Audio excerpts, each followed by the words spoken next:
So in case you haven't been following, there's a book coming out, and in the book, the two reporters that wrote it claim that last year, both in October and again in January, the chairman of the Joint Chiefs of Staff, General Milley, called his Chinese counterpart and told him that President Trump was not doing well, he wasn't stable, that we're not going to attack you, and that I promise you if I'm ever ordered to attack you, I'm going to call you and tell you first.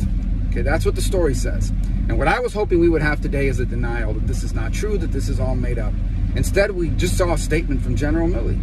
And here's what the statement says. The statement says that any phone calls he's made are normal phone calls that he makes all the time. Well, let me ask you a question. If these are normal phone calls like the kinds he makes every night, then why is this a story? If these are the normal phone calls he's making all the time, then why is this even relevant? Why are we talking about it? The reason why we're talking about it is because it's being presented as something that was unusual. It's being presented by the reporters as something that is something we've never had to see before in American history. Okay?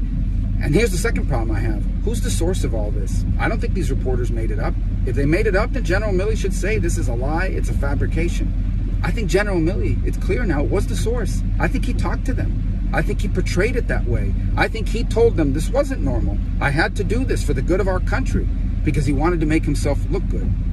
He wanted to make himself look good. That's why he would do it. Now, what's so serious about this? This is not a political issue. This is a constitutional issue.